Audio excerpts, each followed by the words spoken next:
Not long ago, experts estimated China's AI was at least 1 year behind the US. Then, that estimate shrank to 6 months. Today, some people say that the gap is as close as 3 months.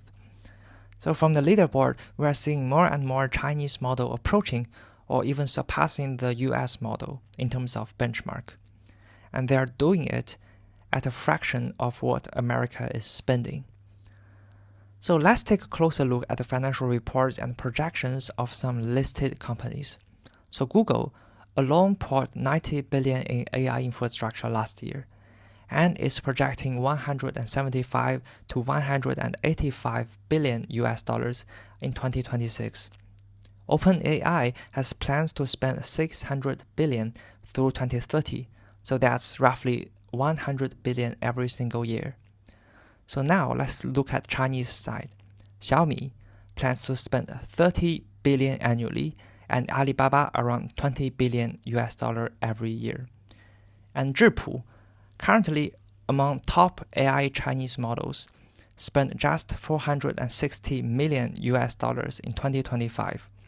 So that is less than one person's annual salary in Meta.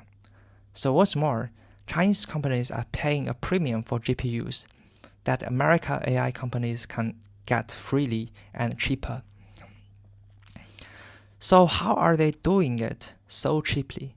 So of course, model distillation is one important factor. They're distilling models like ChatGPT and Cloud. But that's only part of the picture. The other part comes down to talent and the geopolitical squeeze happening on both sides of the Pacific. The door between China and the US has been closing from both directions. US visa approval for Chinese STEM applicants have tightened dramatically, with background checks sometimes stretching over years. For many talented researchers, the message was clear: you are not welcomed in US.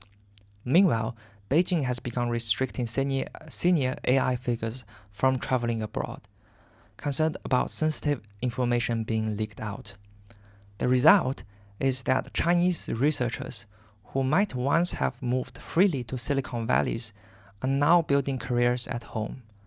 And Chinese companies pay them well, but far from what they could have gotten in US.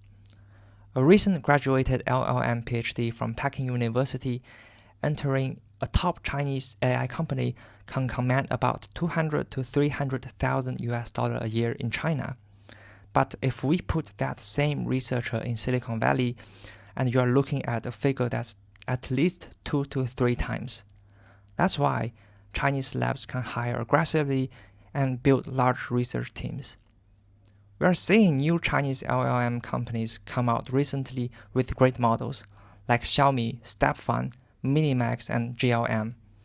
But on the US side, we're still seeing the familiar Big Four companies. So here comes the irony. The very policy America put in place to slow China down, the visa restrictions, may have done more to accelerate China's AI industry.